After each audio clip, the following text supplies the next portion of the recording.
Welcome to this presentation. This is presentation number 2 under child protection.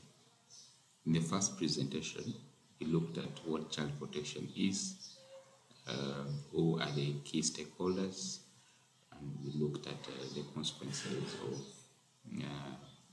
not ensuring that children are well protected.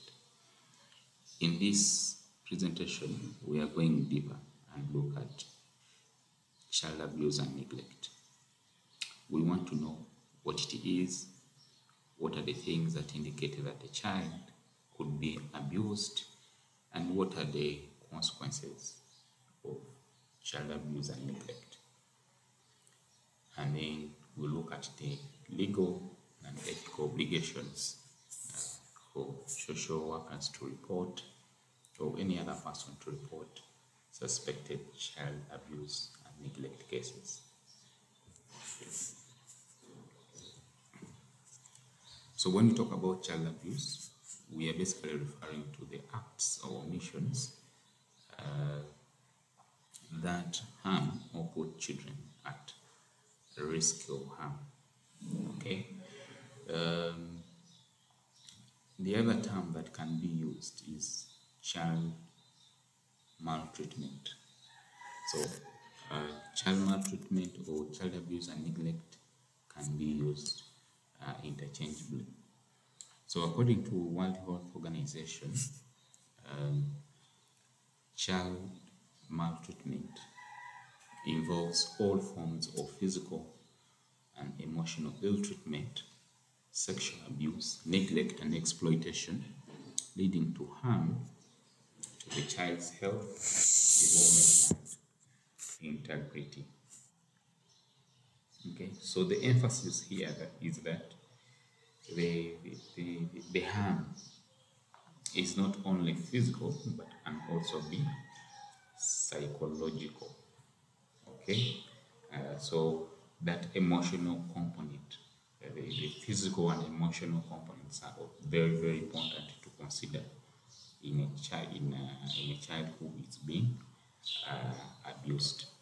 Okay, so the different forms of child abuse include, of course, I've talked about the physical, I've talked about the emotional, the psychological abuse. Then there's neglect, sexual abuse, and then there are other practices which can also fall under child abuse. For example, child marriages and female genital mutilation. These all can be forms of abuse. What is very important is that we need to know the distinction between abuse and neglect. With abuse, someone inflicts harm on the other person, intentional inflicting of harm to the other person. It could be psychological, it could be physical. Whereas neglect is failure to provide a child with the basic needs of life. So physical abuse is when someone intentionally uses a physical force against the child. This can be through beating, through slapping, through vigorously shaking someone, burning, and then also kicking, punching, and other things. Okay, hitting a child. These are all examples of physical abuses. Usually, when a child is physically abused, you see bruises on their body. It could be on the back, it could be on the legs, it could be anywhere on the body. Okay, so this is one of the things that you have to look for as one of the signs of a child that has been abused. Okay, but of course the physical signs may not always happen. Okay, you can have someone who's having you see a child who is perhaps reporting to a health facility with a complication that would be as a result of internal organ injury. Okay, so you don't see the physical bruise or force, sign of force on the child's body, but that blunt force has caused the internal organ injury. So internal injuries can happen with blunt force, and that may not be seen physically on the child's body. Child neglect is when guardians or caretakers of children do not provide these children with the basic needs. Okay, the basic needs include food, shelter, clothing, medical care, education, supervision, and emotional support. And this eventually, of course, affects the child's health, emotional well-being, social well-being, okay, and their development. Okay, so this neglect can happen from it could be physically withholding some of the needs that the child needs. For example, not giving them food, denying them food. Okay, you deprive them of physical things. Okay, but it can also involve emotional deprivation, which means that the caretaker is actually withdrawing from the child. This is to say that they are not interested in bonding with the child, so the caregiver is withdrawing, and this leaves the child in emotional distress. Okay, so forms of neglect can be not providing health care, not giving them the basic education, lack of supervision, and then failure to provide the basic needs, the clothing, the food, shelter, and others. It's the most prevalent form of abuse. Okay, and then emotional abuse. This involves persistent emotional mistreatment of a child that eventually causes long-term emotional and psychological harm to them. Okay, so this includes overly criticizing a child, okay, humiliating them in front of their peers, belittling them, okay, for saying things that damage someone's esteem, emotional well-being, rejection, and threats of abandonment. Okay, so these are not actually okay, because in the long run, this child, when they grow up, they will have difficulties forming good relations. They will have trust issues with people. So it also becomes very difficult for them to blend in a social setting. So emotional abuse is hugely negative. Okay, it has a long-term impact on the development of the child. Sexual abuse. This is when an adult takes advantage of a child and then involves the child in sexual activities. Okay, these can be by bad touches, fondling, penetration, and exposing the child to sexual acts and involving them in pornographic activities. This, like the emotional abuse, still has consequences that are also similar. Okay, of course, the child is not yet grown up to engage in these activities, so we could have trauma. Okay, trauma that can be physical in nature, but also emotional trauma. And then, of course, long term, they will have problems with finding and trusting partners when they grow up. So you will have long term psychological consequences of sexual abuse. And then we also talked about harmful traditional practices. These are practices that include child marriage, female genital mutilation, forced labor, and others. Okay, these actually deprive the child of their right to experience childhood experiences, but also this has health and developmental consequences. Okay, so children all practices of child marriage are actually very rampant. When we have these instances, there are many consequences that will happen because of this. Of course, the child is not yet grown up and well developed to take up roles of a married woman. Okay, issues to do with reproduction become difficult. They can experience obstetric complications. This is also similar to what can happen with female genital mutilation. They will experience painful sexual encounters. They will also have difficulties in giving birth. So we have obstetric complications as a result of this. And then also we have issues to do with infection that can happen.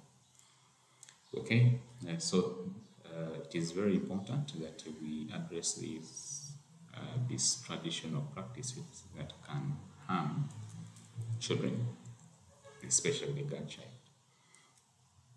So why do we have a number of child abuse and neglect cases? The factors can be categorized into three: individual factors, family factors, and societal factors. Okay, so the individual factors, if you have a caregiver who has mental disorders, it is likely that they can mistreat children that they care for. And then also parents who have issues to do with drug abuse or addiction problems.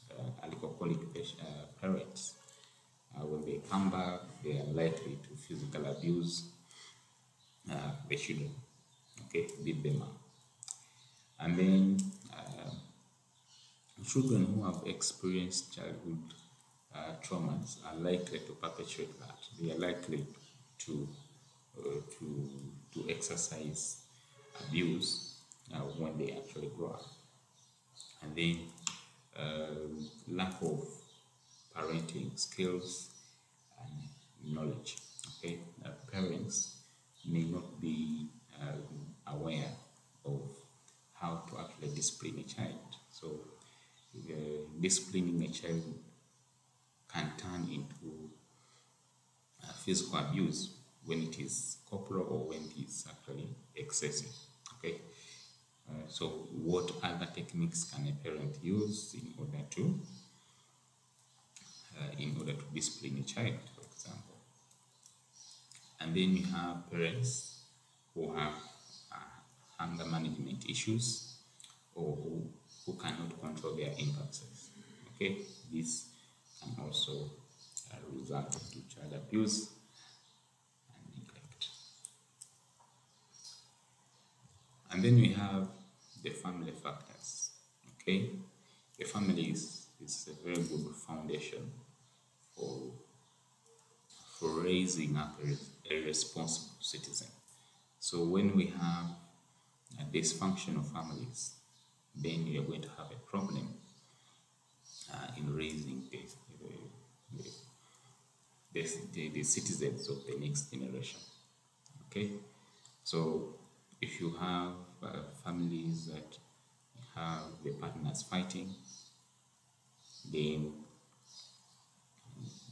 children will also emulate that. Okay, children learn by seeing. Okay, so they also likely participate in abuses when they grow up.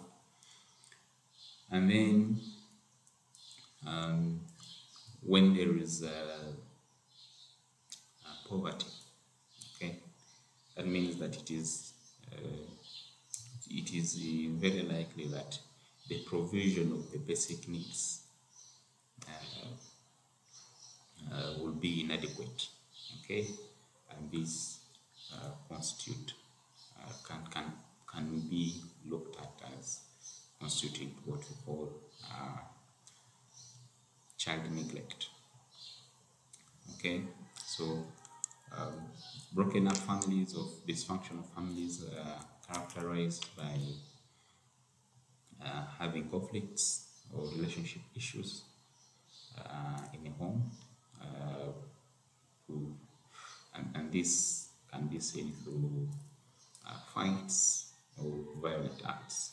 Okay, and then social isolation or lack of social support. Families or marriages really need to be supported, okay, to make sure that they actually maintain the family structure. If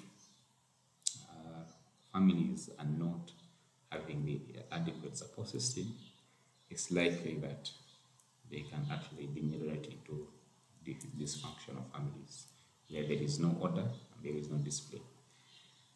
And then, of course, inadequate housing and living conditions.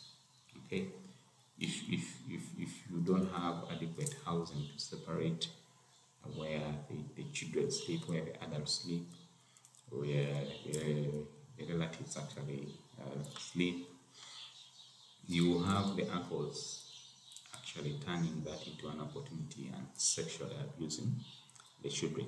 And this may not happen if actually we have different houses or different rooms for different people, the adults, the children, and things like that. Then we have societal factors. The cultural beliefs influence a number of acts. Okay, it is societal beliefs that can encourage issues to do with child labor, issues to do with child marriage. Okay, so the attitudes, the cultural norms and practices, economic factors, and lack of awareness. These are all societal factors that can contribute to child abuse. Okay, so child abuse has what you can call short-term consequences and long-term consequences. The short-term consequences, of course, will include the physical injuries that one gets, the distress that follows after the child has been abused, and so you have these physical injuries. You have the child getting infections if they have been, for example, sexually abused. You will have them emotionally withdrawing, emotional distress. This is an immediate thing. But in a long term, of course, the child's development will be impaired, cognitive development.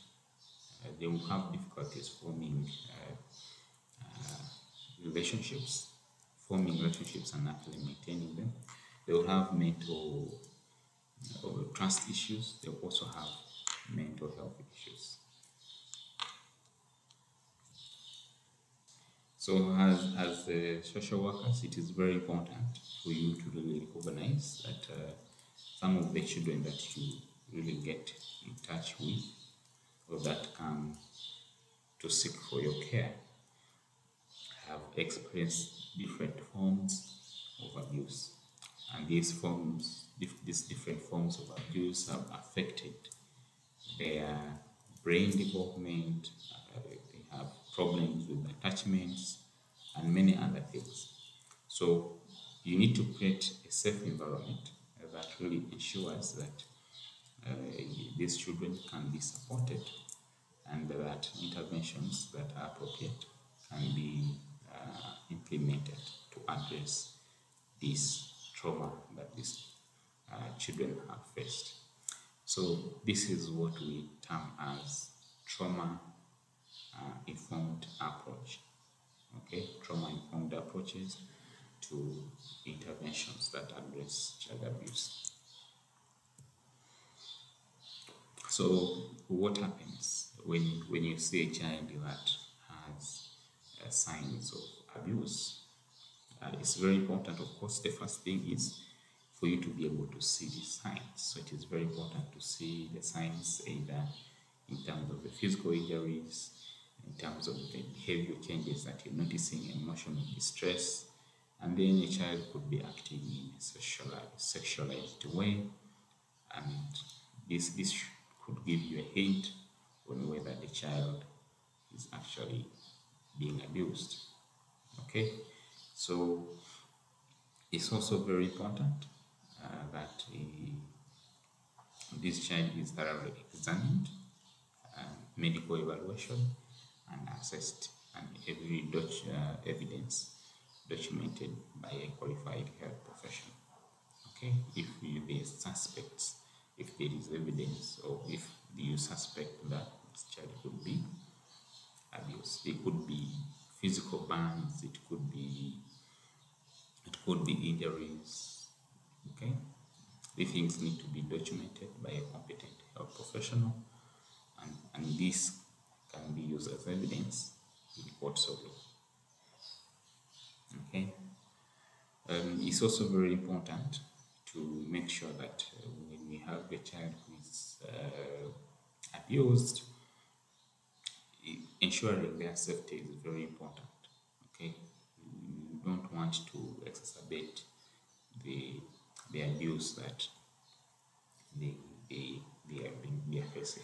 Okay, so it is very important to create a conducive environment such that these children can actually express their experiences, and this is actually very important. Validation of feelings is very important in the healing journey for these children. So it is very important that these cases are reported, and that you really understand the ethical and legal responsibilities of reporting, and then emphasize in all your interactions that information will be kept confidential, and that the person who actually reports these cases of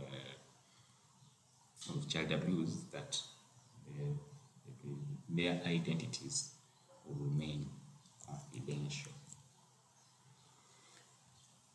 How do we address child abuse, and how do we deal with these instances? It's very important that families are strengthened, that the parents actually get the skills on parenting.